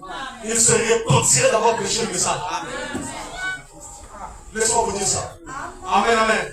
C'est une génération méchante et adultère. C'est la vérité. Elle a cogné sur les racines des églises. Attendez juste quand les gens sont devant le test de la parole, c'est là que vous allez savoir que vous allez voir la nature. C'est là que vous allez voir ceux-là vraiment qui sont appelés parfaits. Mais ça, c'est une sémence qui est autre part. C'est là où il y a une manifestation. Amen. Et c'est pourquoi, comme Élisée, nous avons reçu un manteau. Amen. À moins que Élisée comprenne ça, il aura toujours sa tête en arrière. C'est le temps de prendre son manteau et de le frapper sur les os. Amen. Est-ce que quelqu'un a compris ça? Amen. C'est vrai. Si on te pose la question, le message de William Branham, c'était quoi? C'était le sceau de l'avènement du Seigneur. C'était ça son message. Et ce message disait quoi? C'est que la saison devait venir pour ça. On n'aurait pas moyen d'organiser le message autour de William Branham. Il n'y a pas moyen. Il dit que je ne suis pas venu pour que les gens soient organisés autour de moi. Il n'y a pas moyen. C'est le message qu'il reçoit, le désorganise, le dissèque, le fait disparaître. Je dois diminuer. C'est ça la nature de son message. Parce que la chose concerne un temps. Donc lui on a dit comme Daniel, repose-toi. Attends encore un peu. Repose-toi encore un peu. Attends ton héritage. Comme à tous les autres prophètes, on lui a dit aussi de se reposer. Et tous les saints attendent que l'église qui est présente puisse les ramener. Amen. Donc c'est la vérité. Et le Saint-Esprit en ce moment un témoignage plus grand. Il a des choses à accomplir de très grand. Et le peuple de Dieu doit être disposé, ouvert. Parce que lorsque nous sommes bloqués idéologiquement parlant, nous sommes asservis. C'est le temps où le peuple de Dieu doit être ouvert dans son intelligence. Cet alignement de cette planète est un rappel de ce qui a été annoncé et de ce qui entre dans sa saison pour une complète manifestation. Nous regardons tourner vers le ciel et nous allons savoir ceci. Et beaucoup de gens, j'aimerais dire ceci, je m'excuse. Je vais le dire. Mais je m'excuse d'avance de ce que je vais dire. Pour ceux, peut-être que ça va toucher. William Branham n'est pas le messager de cet âge. C'est ce que je crois de tout. Amen. C'est ce que je crois de tout. Il ne l'est pas. Vous avez le plan de l'âge. Son message le dit. Non, c'est quand tu me dis le contraire, c'est en vrai. Montre-moi un seul passage où il a dit qu'il est le messager de l'âge. Montre-moi cette citation. Voilà. Voilà. Que Dieu te bénisse. Amen. Il a parlé de ce que c'est. Amen. Et il vous a tourné les regards vers l'esprit. Amen. Vous ne savez que dire lorsque vous lisez William Branham. Il y a une ambiguïté stratégique maintenue par l'esprit exprès. Amen. Pour une raison. Amen. Lorsqu'on est dans une phase de développement, on n'expose pas encore le produit. C'est à la fin, lorsque tout est achevé, que le produit sort. Il était un prototype, et toi tu es l'achèvement. Il était la grâce, mais toi tu es la perfection.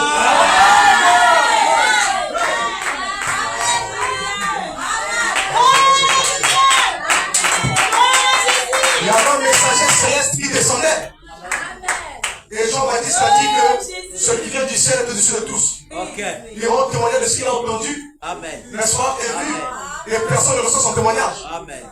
William Branham aussi a entendu ce témoignage. Et il a dit que ce n'est pas encore l'heure pour ça. Amen. Mais l'heure viendra là-bas. Mais il a rendu témoignage à ce messager céleste. Il a dit, je le regardais, il avait une poitrine tombée comme ça. Si je l'ai compté comme ça, il était le 7e. Il m'impressionnait beaucoup. Voilà. Et c'est lui qui avait le 7e saut. Il n'a pas permis que ça soit brisé. Voilà ça. Voilà le messager. Lorsque Dieu retire un homme, il ne retire pas son esprit. Amen. Et ça c'est la vérité. Nous sommes au temps, amen, où l'épouse va ouvrir l'épouse. Amen. Mais ça parce que c'est un mystère pour l'épouse. D'ouvrir l'épouse. Amen. Voyez ça? C'est le temps de regarder. De regarder loin.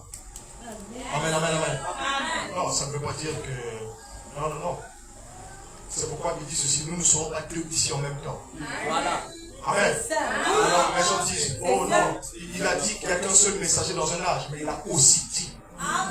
Amen. Mais un âge bonhomme termine lorsqu'il parle. C'est pourquoi il a dit, avant que je vienne là, tel homme était mort. Après, je suis passé. Vous voyez ça un peu? Vous voyez ça un peu? Et il parlait comme c'est monté la succession. Donc là, je finis avec l'homme. Donc là, je continue encore sur quelqu'un d'autre. C'est bon. En moi, c'est comme ça, il est commencé. C'est la vérité. Aujourd'hui, on est spécialisé dans les commencés. Vraiment. On veut invoquer le prophète Samuel. Samuel fort! Mais Samuel se repose. On veut invoquer l'ombre de Samuel. C'est fort, je ne sais pas, c'est la vérité. Hein? L'ombre! On ne peut pas le faire. On ne peut pas tout simplement le faire.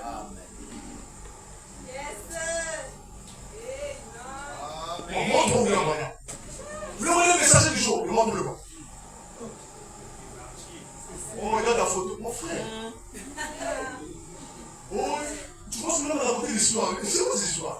Frère, aujourd'hui, quand vous allez prêcher les gens, là-bas, vous dites, tu as envoyé le prophète, tu as envoyé le message. C'est pas comme ça qu'on prêche l'évangile aujourd'hui.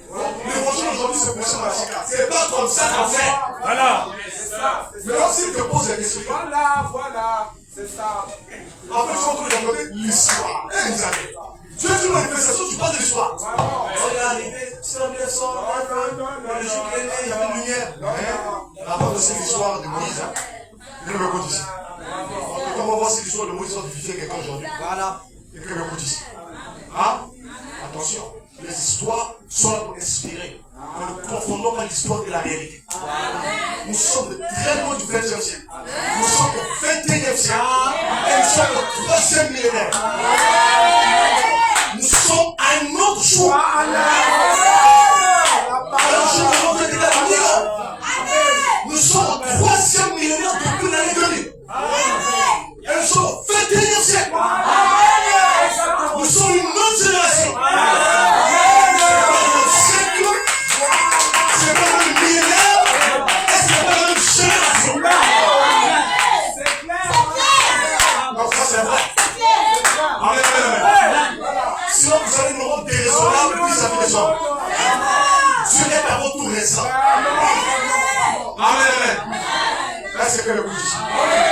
C'est la vérité. C'est pourquoi il a dit vivre jusqu'en cette génération-là. Parce qu'il savait. Il connaît la génération de ses enfants. Parce qu'il savait. S'il a parlé tel qu'il était, écoutez, un ministère comme ça, s'il parle comme ça, il faut respecter. Il était dans les 35 années de son ministère quand il parlait de ces choses-là. Mais aujourd'hui, vous n'avez même pas 30 ans de ministère, vous n'avez même pas le même amplitude du ministère. Vous osez dire que vous avez compris ce qu'il a dit à sa 35 années du ministère. Mon ami, celui qui marche avec l'esprit là, lui fait parler, dans l'esprit lui fait parler comme ça. Quand David a dit mon père, pourquoi m'as-tu abandonné? Les disciples de David ont dit, tout s'est accompli. David sortait, il s'est mis à prêcher. Mon père, pourquoi m'as-tu abandonné? Aucun de mes os ne serait brisé. Tu ne permettras pas que mon bien-aimé, ton bien-aimé voit la corruption, Seigneur. N'abandonne pas. Et les disciples de David ont dit, waouh, la parole confirmée, c'est terminé. C'est une prophétie. Voilà. Et quand Jésus est venu et dit, mon père, pourquoi m'as-tu abandonné? Ils ont dit, imitation. Voilà. Ouais, ça. Ne pas confondre l'accomplissement. Avant qu'il y ait quelque chose de grand, on doit toujours répétition. Amen. Maintenant, David est mort. Est-ce qu'il est sorti de son tombeau? Non. Vous voyez que son message ne s'appliquait pas à lui. Parce qu'il est mort, il n'est pas revenu à lui. Mais quand le Messie est venu, il était l'application du message.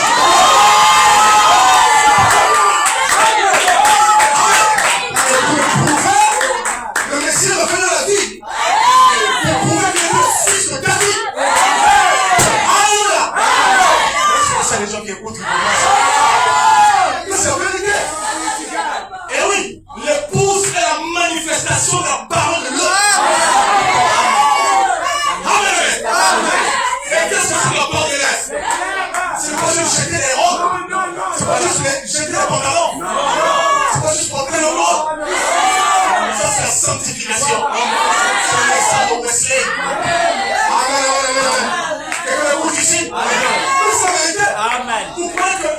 Ok. Mes frères. Pourquoi? Jean-Baptiste est sorti avec le message du Messie. Amen. Il n'était pas l'application. Voilà. Jésus était la manifestation de la parole de son œuvre. La parole de son œuvre est venue par Jean-Baptiste. C'est pourquoi Jésus doit aller rencontrer Jean-Baptiste pour recevoir la parole de l'œuvre. La parole de l'œuvre, c'est l'onction. Voilà. Jésus a le beau être Dieu de la chair humaine. Mais l'onction, c'est Jean-Baptiste qui l'a fait. Donc Dieu avait déjà donné l'onction là-bas. Et il a mis la parole ici. Et il a fait venir la parole comme l'onction. Et l'onction a baptisé Jésus. Le ciel s'est ouvert. Jésus était tout ce que Jean-Baptiste avait dit. Et l'épouse est tout ce que William Branham avait dit. L'épouse est la parole promise de l'œuvre. Et la parole parlée. Vous n'avez pas réussi 400 épouses. Vous n'avez pas eu 17 ans sur l'épouse. Vous n'avez pas 17 épouses. Vous avez la totalité avec l'épouse. Moïse n'a pas Canaan sans Josué Caleb. Josué Caleb. Amen. Accompli sa commission. Qui a été donnée à Moïse. Amen. Moïse a reçu une commission. La parole qui fait descendre à Moïse, c'était pour Josué. C'est clair. Et il est parti sur la montagne. Amen. Mais, voilà quand il est parti sur la montagne. Il croyait qu'il allait recevoir quelque chose de très grand. Le plus grand. C'est vrai qu'il a reçu quelque chose de plus grand. Mais ce mot, ça ne veut pas s'accomplir par lui. Dieu a dit, tu vas prendre 3 personnes. Mais ce n'est pas lui qui a fait ça. Voilà. Il a été la 3e personne. Tu vas aller Élisée. Et c'est Élisée qui a accompli tout ça. Voilà le système. Moïse, Dieu l'envoie sa parole, mais cette parole-là, ce n'est pas lui qui a accompli ça. Lui va accomplir une partie seulement. Il va accomplir la fondation. La promesse n'était pas sortir d'Égypte. La promesse c'était prendre le pays. Voilà. Donc Moïse est un carrefour. Voilà. C'est clair. Avance, prophète. Amen. C'est la même chose avec Luc 17 ans, frère. Amen. Abraham n'est qu'un carrefour dans Luc 17 ans. En réalité, lorsque le Seigneur est descendu, il n'était pas seul. Amen. Ils étaient 3. Alléluia. Ils étaient 3. Un peu comme dans l'Apocalypse 14. 3 anges qui volaient parmi du ciel. Ouais, ça. Ils étaient 3. Mais remarquez, ils ont dit que nous sommes passés par 3 parce que nous allons aller à Sodome. Qu'est-ce que nous allons faire à Sodome? Nous sommes descendus pour aller à Sodome. Cacherai à Abraham ce que je vais faire. Pas je vais cacher à Abraham ce que j'ai fait ici derrière la porte. Non, c'est pas ça. Lorsqu'elle est passée par Abraham, ils sont passés par Abraham. Mais là, aujourd'hui, on s'arrête juste à dire H-A-M. H-A-M. Il a tourné le dos à la table. Il a dit c'est les pensées comme ça. Mon frère, tu vas dire ça jusqu'à quand? Parce que c'est un carrefour. Vous avez déjà vu un bus avec un carrefour? Non! L'ange a dit à Abraham. Abraham, hein? Bon, si je le laisse comme ça, il va penser que c'est la seule raison pour laquelle je suis passé. Avance, prophète, avance. J'ai mangé chez lui, j'ai discerné les pensées des cœurs de Sarah, mais il ne connaît pas le plan de Dieu. Vous pouvez être un prophète et Dieu vous voit. Ça ne vous porte pas la qualité de prophète. Si vous ne comprenez pas comment madame dit qu'il n'a pas permis que cela soit brisé. Ça ne note pas la qualité de prophète, c'est le temps de Dieu. Cacherai à Abraham. Miséricorde. C'est la miséricorde. On est passé au carrefour. Si on le laisse comme ça, il va penser que le ministère là, c'est à son début. Non. Cacherai-je avant ce que je vais faire? Il a dit non. Je vais le révéler. Parce que je vais perdre une multitude de nations. Voilà ce que je vais faire avec ce homme. Voilà ce que je vais faire. L'iniquité s'est accrue. Et pendant qu'il parlait, les 2 anges sont partis. Bon, les 2 anges sont les 2 onctions. C'est les 2 onctions qui sont le visage de l'épouse.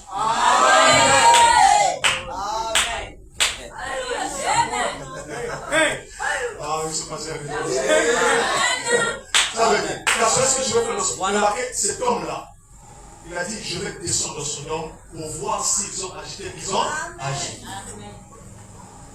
Mais il n'est jamais descendu. Il n'est jamais descendu. On n'a pas vu cet homme descendre dans Sodome. Qu'est-ce qui se passe? Mais il a dit, je vais descendre. Est-ce qu'il a menti? Non. Mais comment est-il descendu? Amen. C'est qu'ils ont vu son ange. Ces anges là-bas. Mais comment est-il descendu? Il y a des gens qui m'ont dit, frère Joseph, cet homme-là n'est jamais arrivé dans Sodome.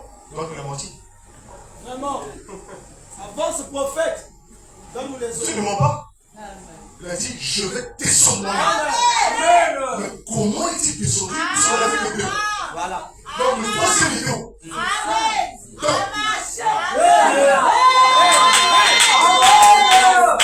était dans ces deux endroits. Il était temps. Et sur vous, Moïse, pour représenter l'assemblée des saints, il a établi deux chérubins sur le propitiatoire. Les deux chérubins au-dessus du propitiatoire. Représenter l'assemblée. Et l'onction royale de la gloire de la Shekinah, la personne sur les ailes des chérubins. Les deux chérubins, ça parle de l'épouse.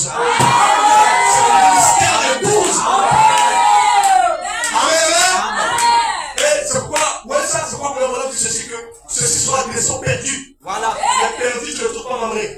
C'est dans Sodome. Amen. Je pense que les gens ne comprennent pas ce changement-là. Que Dieu te bénisse. Oh là là. Que Dieu te bénisse. Amen. Que Dieu te Et bénisse. souvenez-vous, lorsqu'ils sont entrés dans Sodome, amen, nous avons maintenant identifié ça au troisième but. Ils disent ça dans les hommes qui sont en prison, que ça c'était le troisième but. Vous voyez ça? Vous voyez? Amen. Maintenant vous n'avez pas le troisième but à l'envers. Non. Non, vous avez le troisième but dans Sodome. Ce qui était dans Sodome. Amen. Pas en Nombré. Nombré était un carrefour. Mais ce qui était dans Sodome. Arrivera pareillement. C'est le nom du Fils de l'homme. Sodome ou l'épouse. Doit se revêtir du ministère de l'Esprit. Accomplir la commission.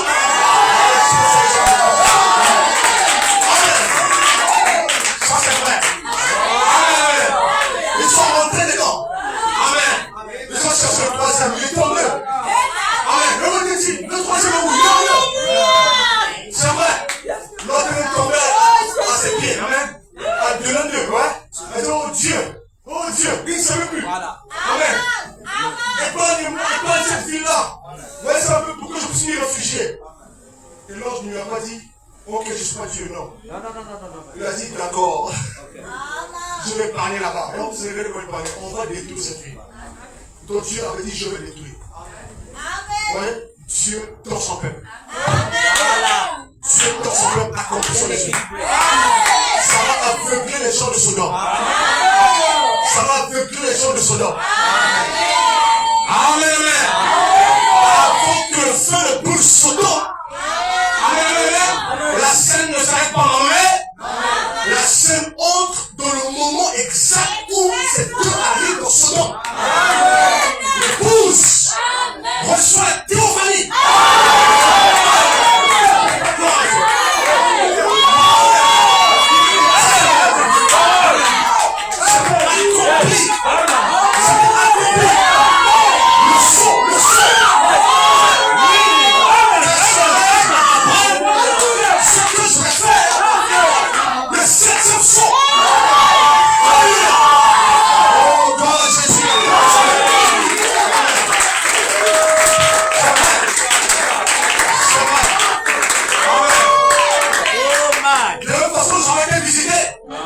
Le Seigneur, l'agneau de Dieu, nous a visités. Amen. Il est venu avec les anges. Comme avec Abraham. Et Abraham s'est retrouvé au milieu d'eux. Amen. Ouais, c'est un peu, mais quelle était leur mission? Leur regard était tourné vers l'Est. Voilà. Leur regard était tourné vers l'Est. Amen. Ouais, mais quelle est leur mission? Ça n'a pas été interprété. Oui, c'est vrai. Amen. Ouais, ça. Quelle est leur mission? Mais ce qui est vrai, c'est que, amen, de la même façon qu'il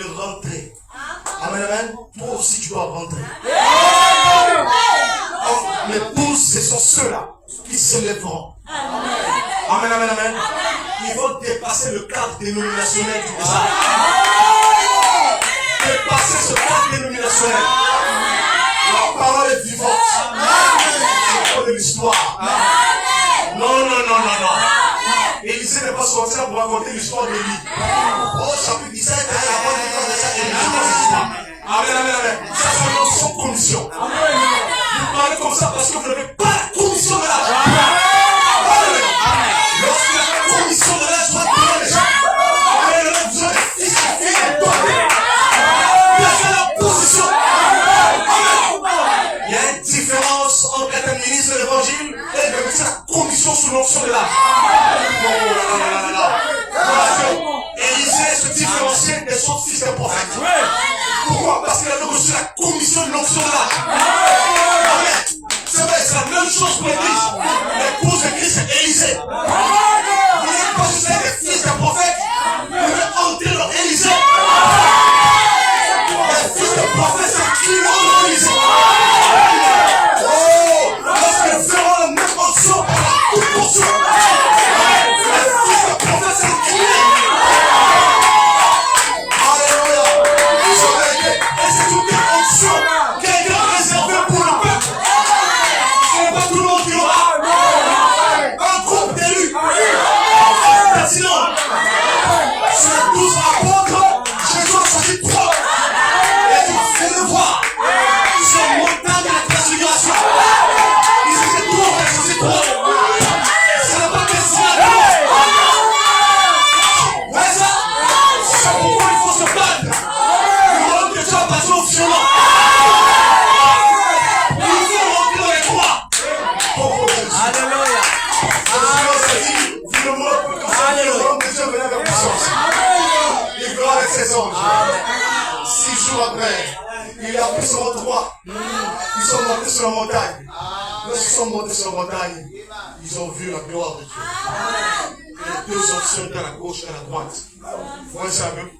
Et ouais, et l'autre a parlé par, comment on l'appelle, Pierre. Il a parlé par excès de révélation et de sommeil en même temps. Voilà. Amen. Il a dit, faisons ici des tentes. Voilà. Pour Élie et pour Moïse. Jésus ne l'a pas répondu. Il n'a même pas dit rien devant Satan ni quoi que ce soit.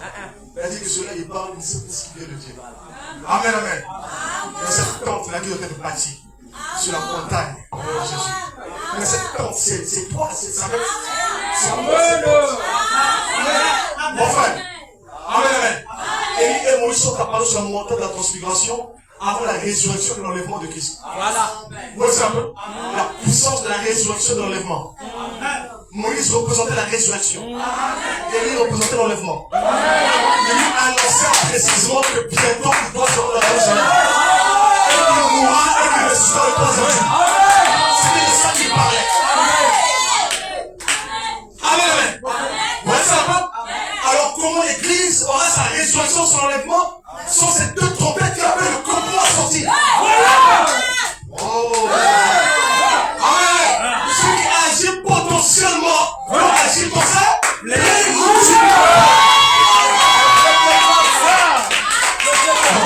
Jésus! Bon, que Dieu te bénisse. Amen, amen. Donc, frères et sœurs, c'est vrai. Nous avons un chef. Amen. Le Christ lui-même.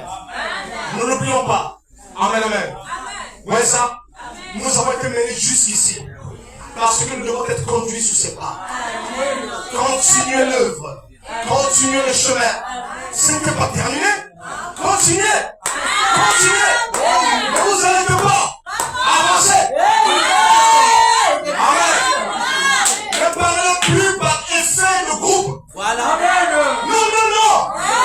C'est le temps de revoir sur les âmes. Amen. C'est vrai. Il faut une révision. Cours de révision. Voilà. Révision.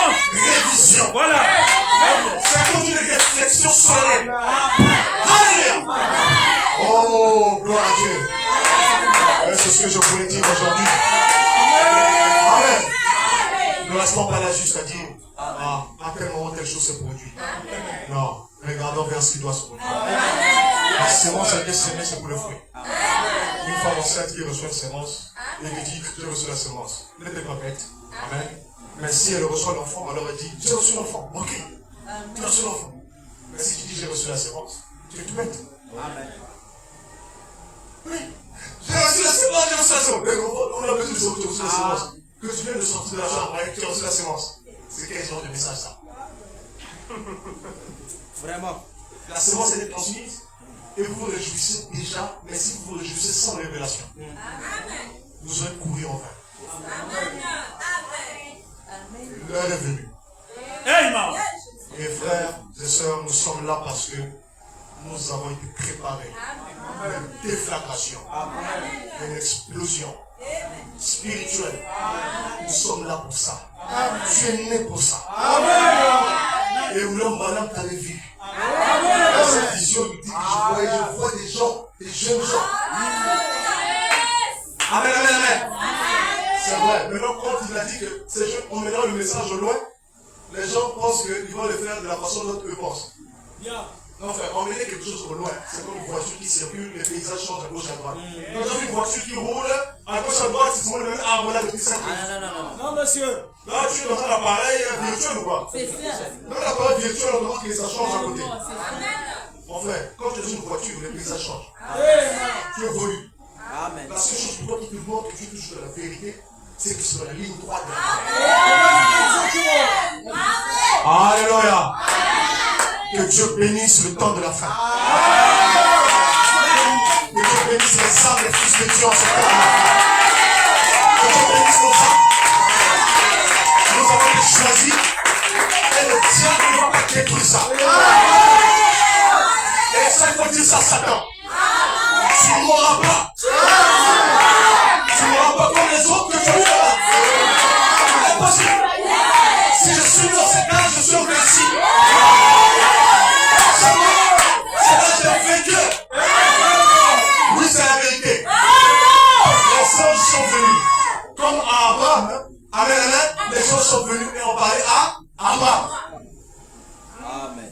Souvenez-vous quand Elohim a visité Abraham, il lui a dit je reviendrai vers toi. Voilà. Je reviendrai. Je. Il n'a plus dit nous. Hein. Voilà. Mais quand il était venu pour la première fois, ouf, cet ange. Lorsqu'il a dit je reviendrai, il n'a pas dit nous allons oui, je. C'était secret. Je reviendrai vers toi. Et ta femme aura un. Pourquoi? Parce que lorsqu'il est revenu, amen, amen, amen, il est entré de la tente. Il a rempli cette tente. Cette tente le représente. Amen. Il a recouvert ça. Ça le représente. Amen. Vois ça. C'est bon. Amen. Mais Abraham devait changer. Il est passé de vieux prophètes aux jeunes prophètes. Oh,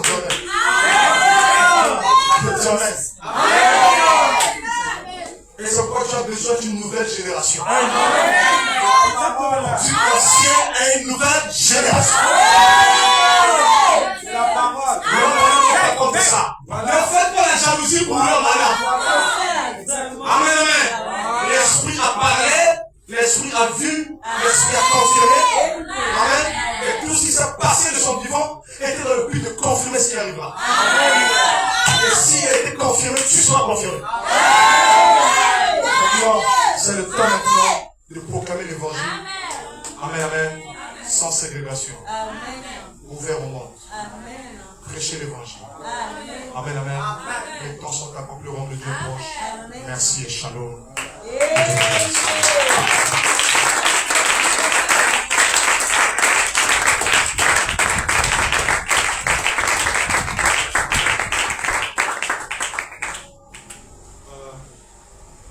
Venez s'il vous plaît.